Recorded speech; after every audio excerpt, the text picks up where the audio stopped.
हम लोगों ने पिछली क्लास में पढ़ लिया था कैबिनेट मिशन 1945 के प्रस्ताव से गठित अंतरिम मंत्रिमंडल 46 दिसंबर 1946 तक ये विभाग था पूरा। और उसके बाद ये भी पढ़ लिया गया था। और स्वतंत्र भारत के पहले मंत्रिमंडल 1947 का विभाग, ये थोड़ा सा हम लोग को जानना था, वैसे भी पढ़ लिया था हम लोगों ने। और एक चीज़ और, संविधान सभा में महिला सदस्य, ये आपको चीज़ें याद होनी चाहिए। विजय लक्ष्मी पंडित लास्ट में है, ये जो है पंडित जवाहरलाल नेहरू की बहन है। और ये देखिए 47 का जो पहला मंत्रिमंडल था उसमें विभाग कौन से, जवाहरलाल नेहरू को देखिए मंत्री पहले थे, और विदेश मामले भी अपने पास उन्होंने रखा था, मतलब विदेश मंत्री भी पहले वो थे। तो विदेश मामलों के मामले भी उन्होंने रख लिए थे अपने पास, और प्रधानमंत्री भी थे। नेहरू को पटेल को देखिए सूचना प्रसारण मंत्रालय मिला था, पहले सूचना प्रसारण मंत्रालय। राजेंद्र प्रसाद राष्ट्रपति होते हुए खाद्य और कृषि, ये सारी चीज़ें हैं। और ये देखिए श्रम मंत्री जगजीवन राम थे, श्रम मतलब मजदूर। रक्षा मंत्री बलदेव सिंह थे, 2018 के पुलिस एग्जाम में ये आया था क्वेश्चन। और उसके बाद संविधान निर्माण की प्रक्रिया कुल 2 वर्ष 11 महीने 18 दिन में पूरी हुई। संविधान प्रारूप जो था उसका सांचा तरीका बनाने के लिए कुल 114 दिन बहस हुई थी। संविधान निर्माण में कुल 63,96,729 रुपये खर्च हुए थे तब के। अब के तो कई करोड़ रुपए हो जाएंगे। अब देखिए संविधान सभा जब 26 नवंबर 1949 को संविधान सभा द्वारा पारित किया गया, तब इसमें कुल 22 भाग थे, 395 अनुच्छेद थे और 8 अनुसूचियाँ थी। वर्तमान समय में 22 भाग हैं, 395 अनुच्छेद और बढ़ गए हैं। तो अनुच्छेद बढ़ते रहते हैं, जिससे क्वेश्चन नहीं आता कितने अनुच्छेद हैं, लेकिन याद रखिए भाग 22 हैं और अनुसूचियाँ वर्तमान समय में 12 हैं। तो ये इंपॉर्टेंट है। कितनी अनुसूचियाँ हैं? 12। और कितने भाग हैं? 22। शुरुआत में कितने संविधान के अनुच्छेद थे? 395। अब तो 400 ज़्यादा हो गए हैं। संविधान के कुल अनुच्छेदों में 15 अर्थात 5, 6, 7, 8, 9, 60, 324, 366, 367, 369, 380, 300, ये थोड़ा सा कन्फ्यूजन करता है, 388, 391, 392 और 393 अनुच्छेद 26 नवंबर 1949 को ही प्रवर्तित कर दिया गया था, जबकि शेष अनुच्छेद 1950 को लागू हुए 26 जनवरी। मतलब ये जो अनुच्छेद थे 15, ये 26 नवंबर 1949 को ही लागू हो गया था, लेकिन जो और सब थे अनुच्छेद 15 के अलावा 26 नवंबर 1950 को लागू किया गया था। ये याद होना चाहिए। संविधान सभा की अंतिम बैठक 26 जनवरी 1950 को हुई। उसी दिन संविधान सभा के द्वारा डॉक्टर राजेंद्र प्रसाद को भारत का प्रथम राष्ट्रपति चुना गया। तो ये बहुत इंपॉर्टेंट है कि भारत संविधान सभा का अंतिम बैठक कब हुई? 24 जनवरी 1950 को अंतिम बैठक हुई। उसके बाद क्या है? संविधान सभा का अंतरिम बैठक, ये बात याद होनी चाहिए। और उसी दिन चुना गया भारत का राष्ट्रपति पहला राजेंद्र प्रसाद को।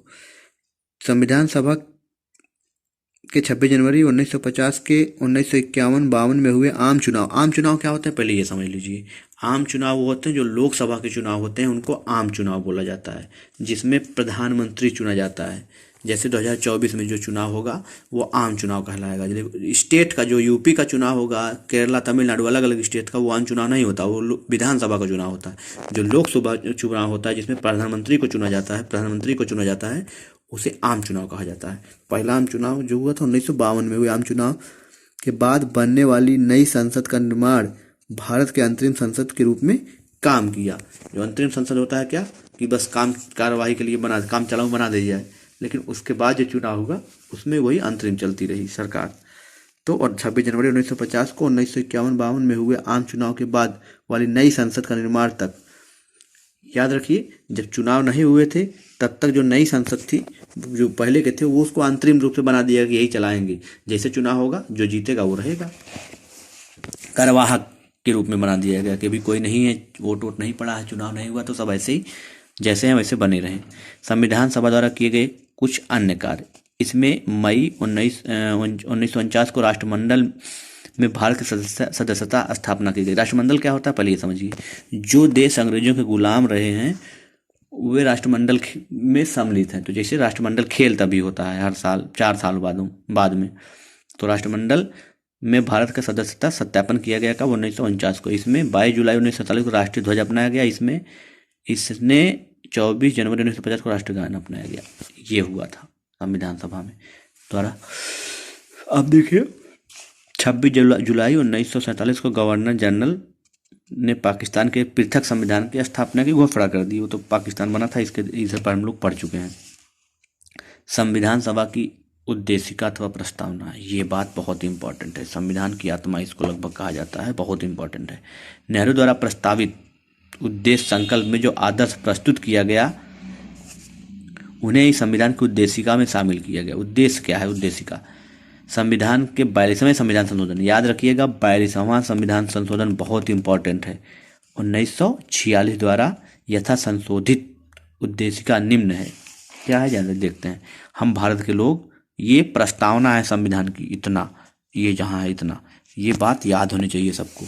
हम भारत के लोग भारत को एक संपूर्ण प्रभुत्व संपन्न समाजवादी पंथ निरपेक्ष, समाजवादी मतलब जिसमें सभी लोग समान हैं, पंथ निरपेक्ष, लोकतंत्रात्मक गणराज्य बनाने, मतलब किसी के साथ कोई भेदभाव नहीं होगा, बनाने के लिए तथा उसके समस्त नागरिकों को सामाजिक, आर्थिक और राजनीतिक न्याय, सामाजिक न्याय, आर्थिक न्याय और राजनीतिक न्याय, तीनों न्याय की बात है। विचार, अभिव्यक्ति, विश्वास, धर्म की उपासना की स्वतंत्रता, मतलब ये विचार की स्वतंत्रता, अभिव्यक्ति की अपनी खुद की स्वतंत्रता, जो मैं अपने निजी तौर पे क्या करना चाहता हूँ उसकी स्वतंत्रता होनी है, विश्वास की स्वतंत्रता, धर्म की स्वतंत्रता, उपासना, धर्म की पूजा वूजा करना, ये सबकी स्वतंत्रता रहेगी।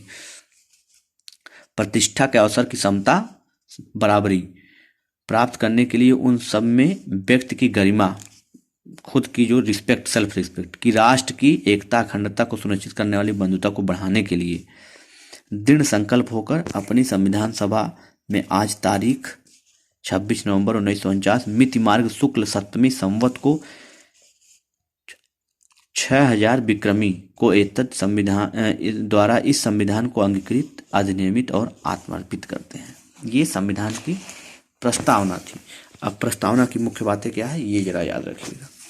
संविधान की प्रस्तावना को संविधान का कुंजी कहा जाता है। तो ये अगर क्वेश्चन आ गया कि संविधान की प्रस्तावना को क्या कहा जाता है, संविधान की कुंजी कहा जाता है। सुबिन,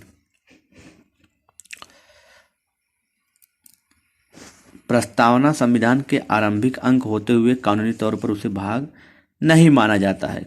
ये संविधान का आरंभिक अंक लेते हुए भी कानूनी तौर पर उसका भाग नहीं माना जाता। ये देखिए बड़ा विरोधाभास है ये। प्रस्तावना संविधान का प्रारंभिक अंक होते हुए भी कानूनी तौर पर उसका भाग नहीं होता। प्रस्तावना के अनुसार संविधान के अधीन समस्त शक्तियों को केंद्र बिंदु और स्रोत भारत के लोग ही हैं। सही बात, ये भारत के लोगों के बारे में बात की गई, दुनिया के बारे में बात नहीं की गई है। आगे देखते हैं। प्रस्तावना के न्यायालय में परिवर्तित नहीं किया जा सकता, इसे न्यायालय में बदला नहीं जा सकता, कोर्ट में। यह निर्णय यूनियन ऑफ इंडिया बनाम मदन गोपाल 1947 के निर्णय में घोषित किया गया। मतलब यूनियन बैंक ऑफ इंडिया और एक मदन गोपाल का केस चला था 1947 में, उसमें निर्णय आया सुप्रीम कोर्ट से कि प्रस्तावना को अब कभी बदला नहीं जा सकता, कोर्ट में चुनौती नहीं दी जा सकती। लेकिन देखिए, यानी यदि सरकार में कोई नागरिक प्रस्तावना का अवहेलना करता है तो उसकी रक्षा के लिए हम अदालत की सहायता नहीं ले सकते। आगे देखते हैं। लेकिन क्या हुआ, बेरुबाड़ी यूनियनवाद। 1960 में सर्वोच्च न्यायालय ने निर्णय दिया कि जहां संविधान की भाषा संदिग्ध हो वहां प्रस्तावना के विधिक निर्वाचन की सहायता करती है। मतलब यहाँ थोड़ा सा हम लोग बदल सकते हैं। लेकिन आगे देखते क्या होता है। बेरुबाड़ी वाद में सर्वोच्च न्यायालय ने प्रस्तावना को संविधान का अंग नहीं माना। कब नहीं माना?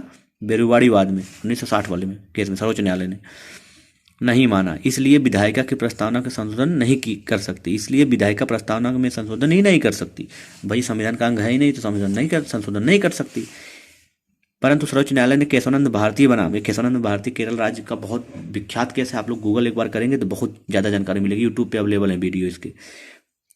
कौन सा? सर्वोच्च न्यायालय के केशवानंद भारती, अभी केशवानंद भारती कुछ साल पहले मरे हैं, बनाम केरल राज्यवाद 1973 में कहा गया कि प्रस्तावना संविधान का अंग है। किस? बेरुवाड़ी यूनियनवाद में कहा गया संविधान का अंग नहीं है, इसमें कहा गया संविधान का अंग है, इसलिए विधायिका संसद संशोधन कर सकती है। ये देखिए इंपॉर्टेंट है। फिर केशवानंद भारती वाद सर्वोच्च न्यायालय के एक मूल ढांचा का सिद्धांत दिया तथा प्रस्तावना को संविधान का मूल ढांचा माना। आगे देखते हैं। संसद संविधान के मूल ढांचा के नकारात्मक संशोधन नहीं कर सकती, बिना मतलब का संशोधन नहीं कर सकती। स्पष्ट है कि संसद वैसा संशोधन कर सकती है जिसमें मूल ढांचा का मजबूतीकरण होता हो। तो इतनी बातें आज की क्लास के लिए बहुत हैं, पर्याप्त हैं, और आप लोग सब याद कर लीजिएगा जितना पढ़ाया जा रहा है, नोट्स बना लीजिएगा। धन्यवाद।